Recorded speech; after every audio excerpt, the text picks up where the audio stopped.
Hi, and welcome to Skeins Knit Crochet Podcast, episode 118. And I am Lisa. I'm Chris. Hello. So, we did not decide what we want to talk about first. You want to leave off with in your hand right now? So maybe we start with that. Okay, great. So, I have long had an issue with English style knitting.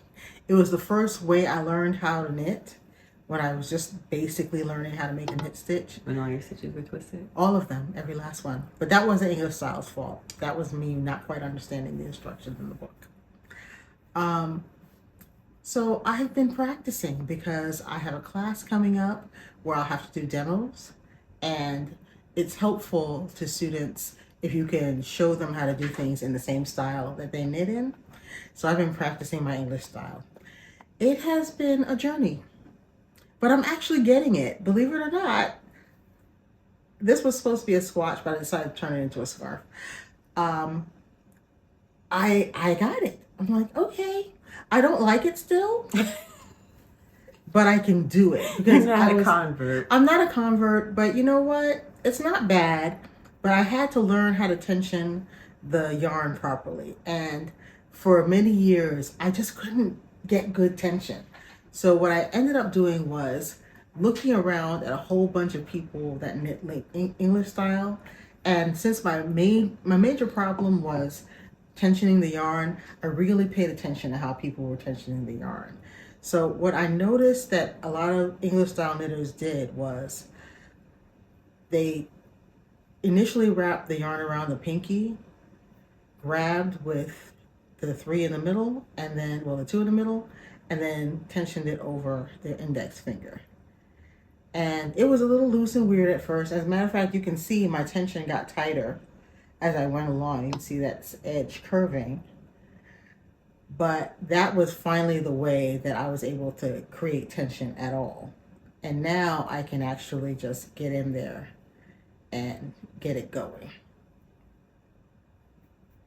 So this was a scarf pattern that I found on Pearl Soho. It's one of the patterns in the book Skeins Knitting. Well, it's not in that book, but the person who designed this scarf took a stitch pattern out of Skeins Knitting. And Skeins Knitting is when you have this little snippet of a stitch pattern that you repeat over and over and over again. And it gives you just a beautifully textured fabric. Their scarf was, I believe it's like 9 inches wide. I didn't want to go that far because my intention was just to do a swatch, but I decided a scarf would really give me practice knitting English. So I modified it down to 6 inches wide based on my gauge. So that's what I have that I've been working on pretty regularly. I've been trying to knit a little bit English every day. And that's it for me with my English style scarf.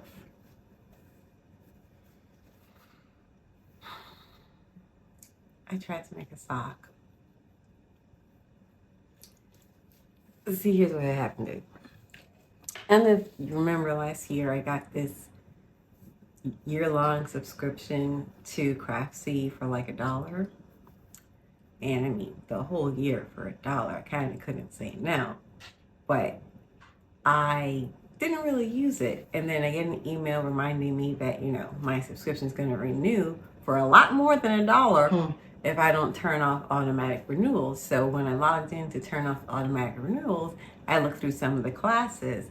And there were a couple of new to me classes, and one was a sock class. I think the teacher's Brenda KB Anderson. And she teaches a class in toe-up socks. And I was like, I've been saying I want to try a sock. Maybe a video would help me more than just, a pattern written on paper. Because I feel like seeing someone do it makes it seem more possible. I'm like, it was just a paper, like, oh, you say you made a sock. But, but I got some old yarn. And I started with DK weight because I do want to make like some thicker socks for my boots. So I'm going to try DK weight and see if I actually need to go that heavy to make a boot sock. And if not, then I can just always go back down to a smaller weight. I have not finished the sock yet, but here is what I have so far. See? That's a sock. So Lisa had my foot in her collection. So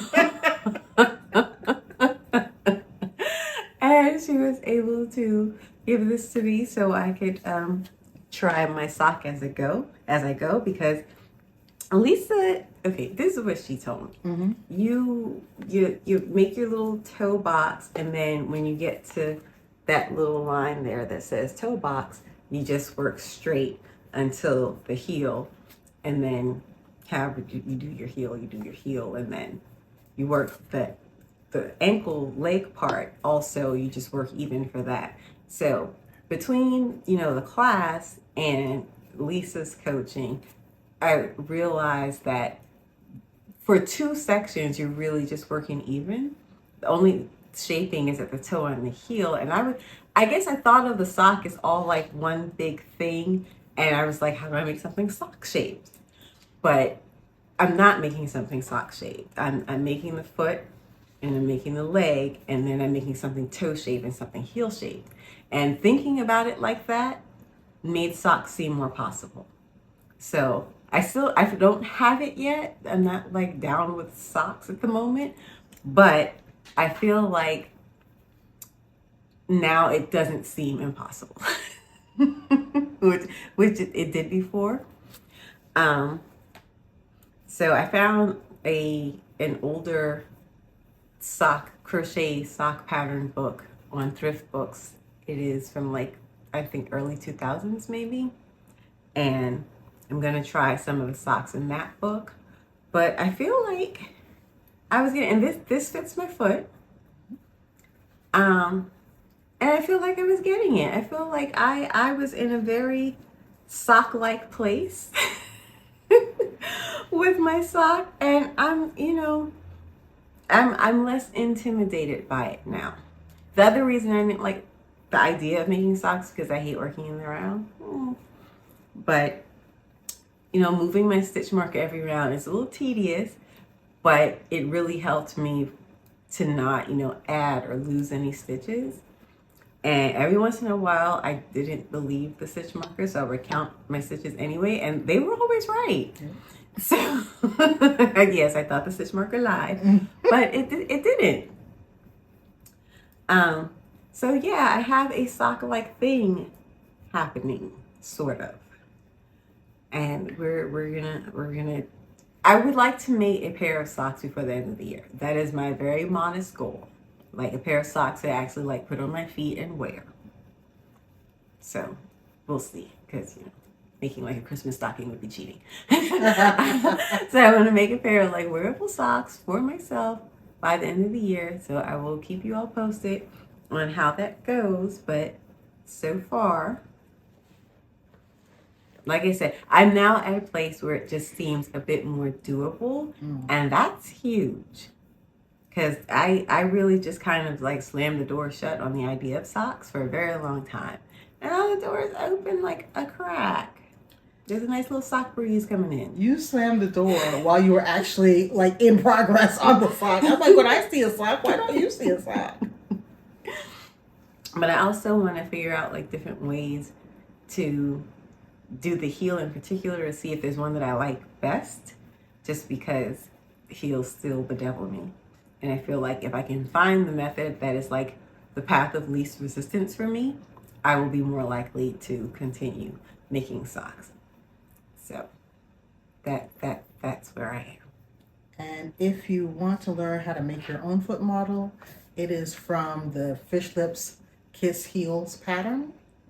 She explains how to do it, why it works, and it works whether you knit or crochet socks, because my mom uses a foot pattern, a foot model, to make her own crocheted socks too.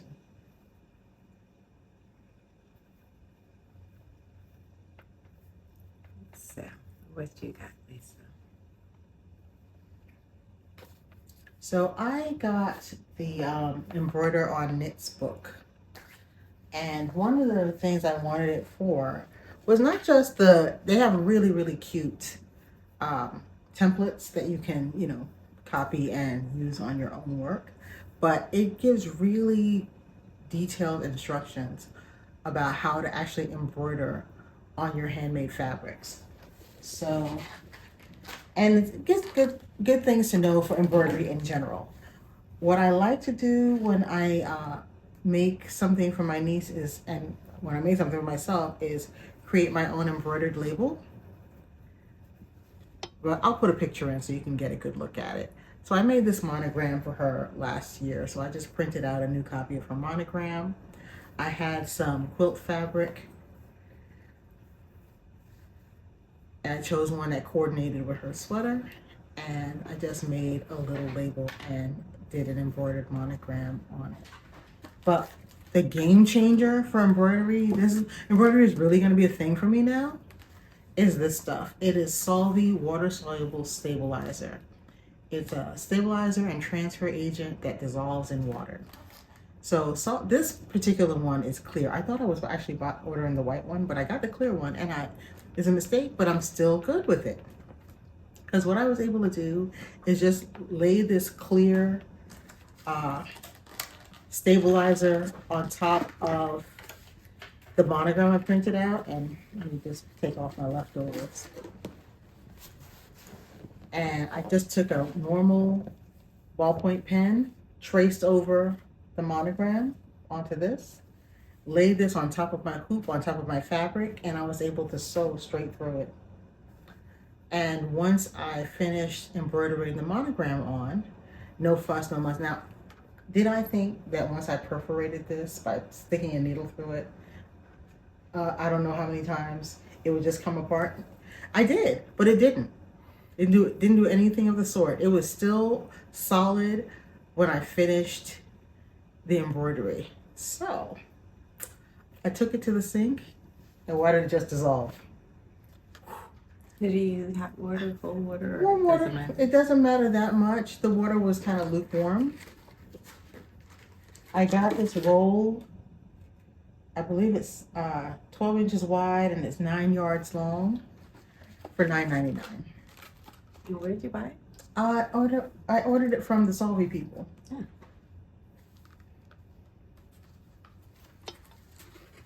So for me, this is a total game changer, because you don't know how I would struggle to transfer my design onto the fabric. And the neat thing is too, you can save your leftovers like I'm doing now.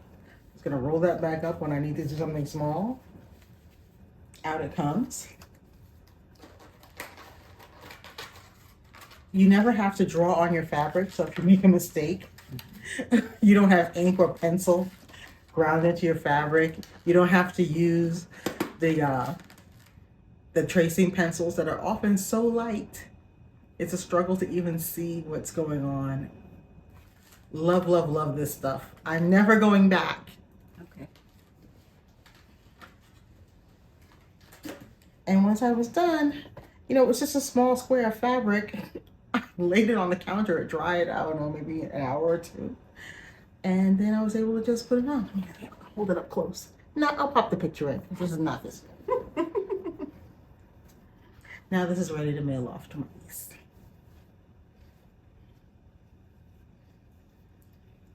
So I don't know if you all have noticed that there's like this whole mending moment happening right now, and lots of people are like writing books about mending, and it's basically just encouraging people to not get rid of clothes that might have become damaged, but instead find different creative ways to try to repair them.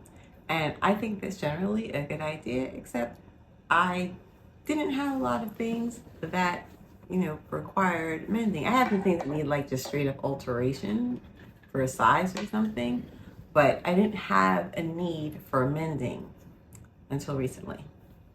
Oh. So I have this jacket that I got from a thrift store, and I think she's super cute.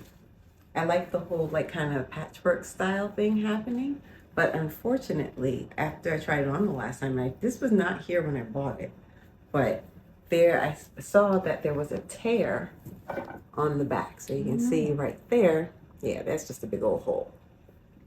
So now I have a candidate for mending.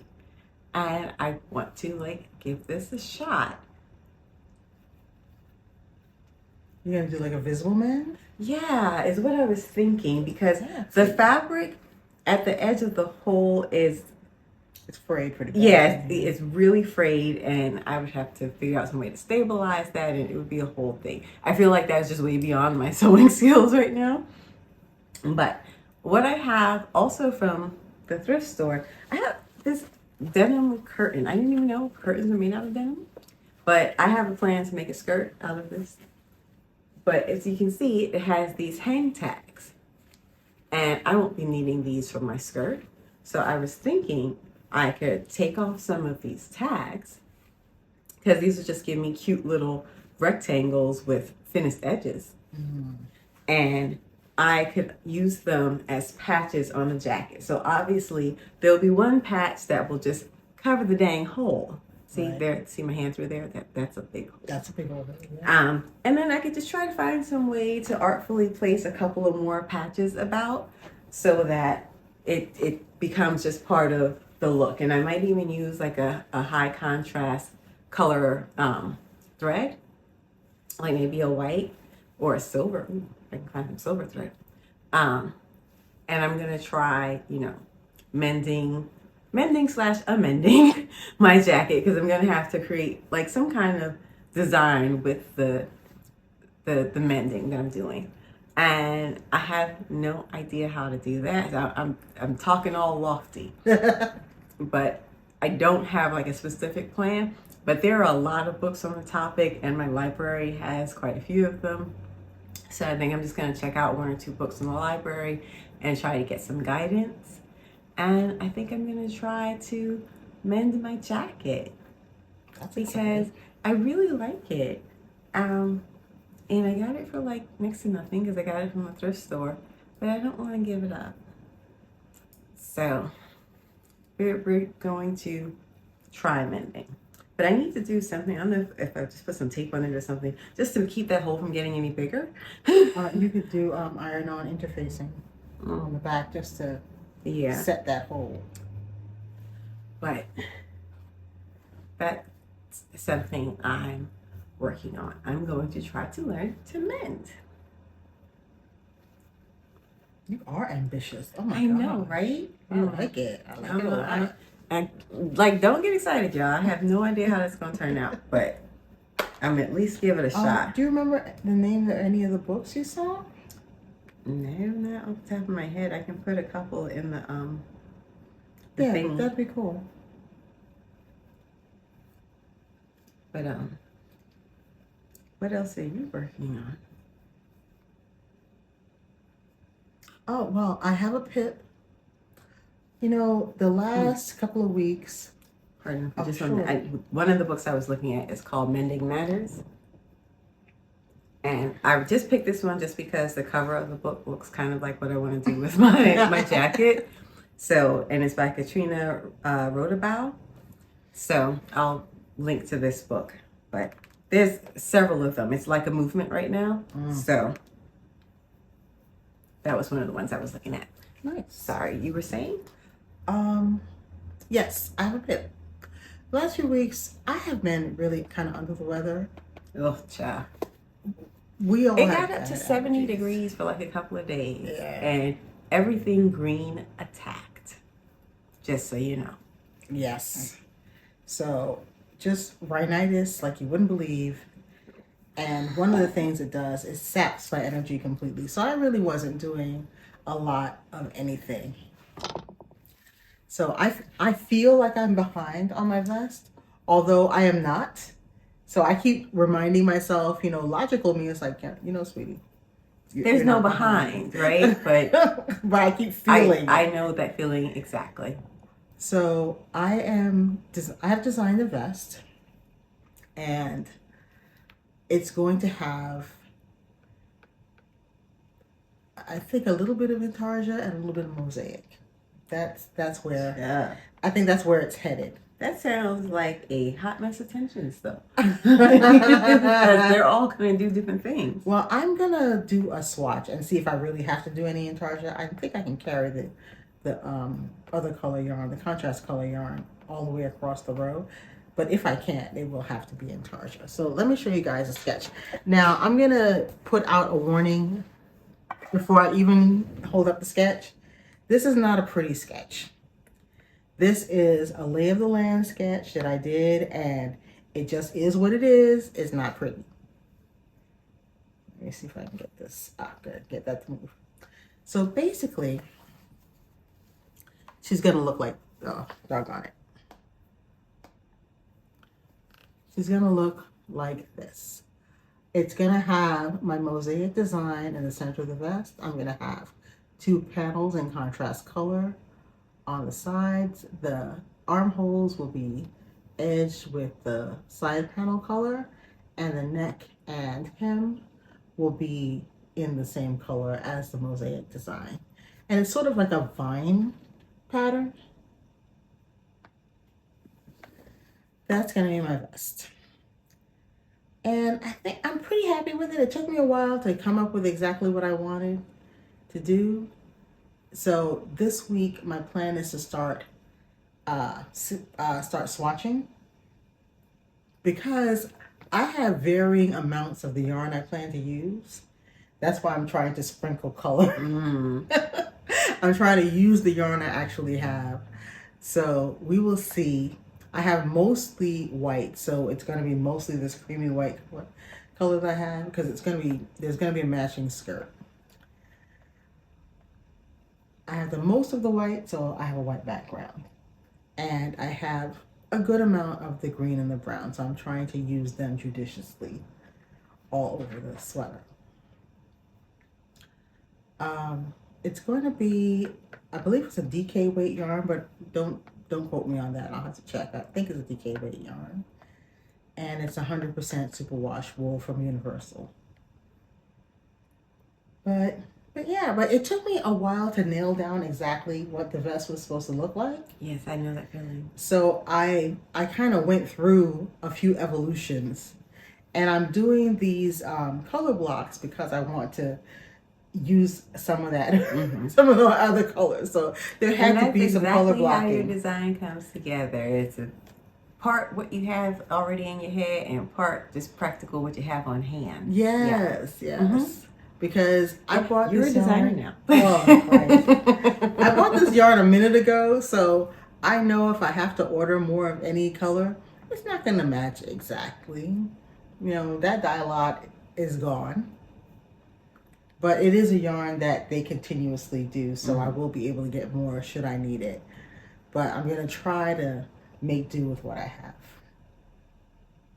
We'll see how it goes. I will pop in a little video I did of the sketch sort of coming together. So it'll be here somewhere. Yeah.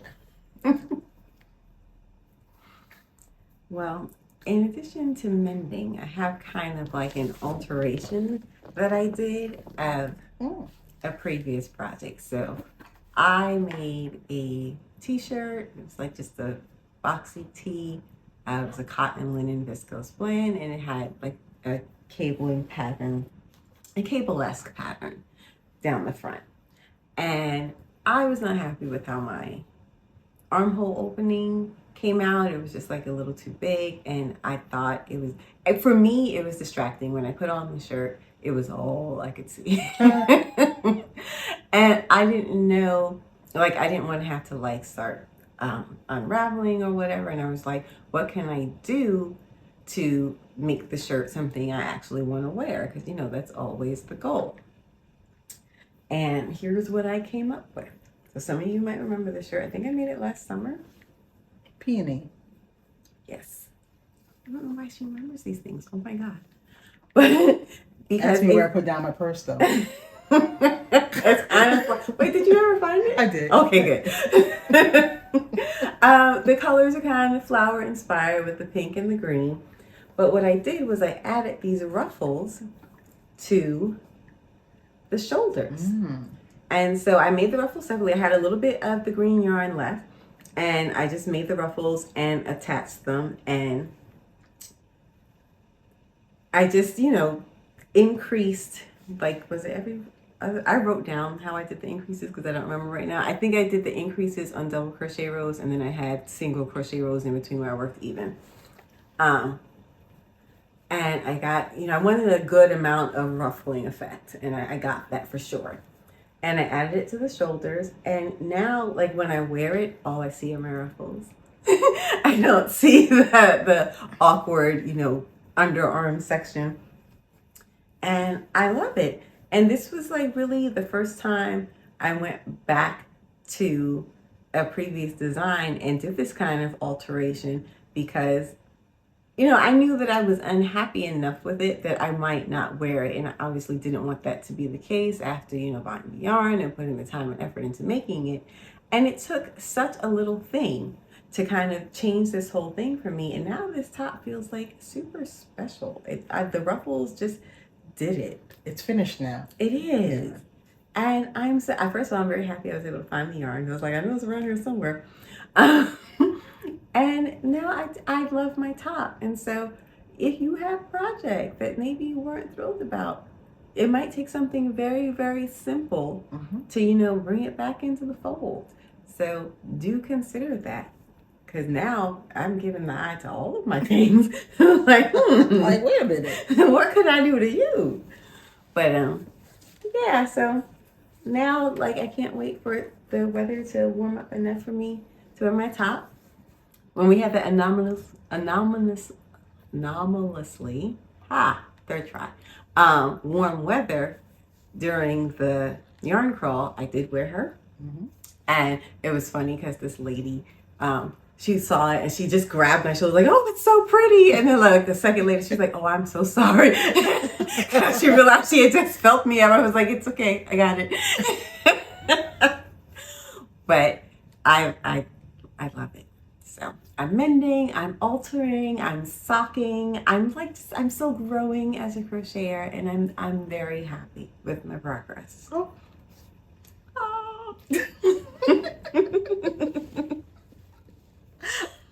I am doing a class in April 19th to the 21st. Go me. I'm doing April Virtual Vogue, and this time I'm doing my bind off loosely class. So in that class, we're going to work on the basic bind off to make it more as flexible and as neat as it can be, and I'll be teaching 3 additional bind-offs that have various levels of elasticity. So you can choose exactly how loose to make your edge when you get that instruction in the pattern. And the class is actually going to be on Saturday, April 20th from 10 to 12. And I just learned about a thing. And so I don't know if you remember that previously I talked about the fact that the Crochet Guild did not do their chain link conference last year.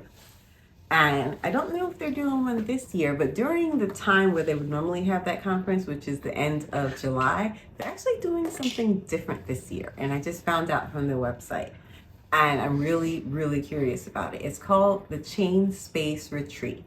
So it's happening somewhere in Connecticut. And it's just, your registration fee covers the hotel. I think it covers breakfast and lunch each day. It covers the 3 classes and a day trip to Webb's, the yarn store. And I was just really excited to see something like this specifically meant for crocheters, because the funny thing is, like, not too long before I saw this, I was reading about Squam, which is a big knitters retreat that it's all very like holistic, and you do some meditation and you do some art, but then you also have knitting classes as well. And those types of things usually don't include crocheters. So to see an organization do something like this that's specifically for crocheters, I was really excited about it, and I hope it becomes a trend, or if not specifically for crocheters, at least having classes for crocheters at some of the bigger knitting retreats, because we don't always get included, y'all. So it's pricey. I'm not gonna lie, but it sounds lovely to me. That's the main thing. So I know the teachers are going to be Margaret Hubert, who is, OG crocheter, Tian Connaughton, and Lily Chin, another just OG, the giant in the game. Okay. So I really feel like the money is worth it to have classes taught by, really experts. The pictures I saw of the place you'd be staying looks really pretty, and I've been dying to go to Webs. So is this something that I would go to? Yeah, I'm gonna see if I can scrape up the funds. There's no guarantee, but I'm really interested in it. But more specifically, I'm really interested in how it goes. They're also limiting the number of attendees, so I think it's only going to be 100 people, and I like that it's small, and I just really hope it goes well. I hope they're able to pull this off successfully and do more of these things, because for whatever reason, there's like this very pervasive belief that crocheters as a group are cheap and that we wouldn't spend on something like this. And if you have the money, if I had the money, I'd have already paid them. Like I'd have already booked my spot. But I would like you all to at least check out the website and read the description of the thing, because I'm really curious to know if it's something that appeals to you. Because for me, it's like, yeah, it's checking the boxes. But I don't know, am I a weirdo? Maybe it's just me. So I'm really curious to see what other people think about this, and if this is the kind of thing as a crocheter you might be interested in, compared to like the bigger yarn festivals, which are, strictly retail events. This is, going to include classes specifically. With that one big shopping day at Webs. And I think that's a really nice balance. How many days is it? I want to say it's something like the 21st to 24th. So it's basically like over a weekend. Yeah.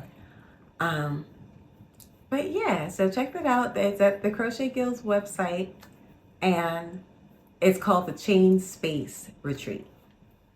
Because I just wanted like get some feedback, like what y'all thinking? Because this could be a movement for us, for the likes of us. But yeah, that was just something I came across recently that I wanted to share with people. But that is mostly what I have a Pip? Yes, but she is in such early stages. We ain't talking about her yet. We'll talk about my Pip next week, because I think I finally figured out what stitch pattern I want. Oh, okay. I think. But yeah, so that's what's going on. And you got anything else for us? Nope. Like and subscribe. Anyway, thanks for watching, and stay stitching. See you next time.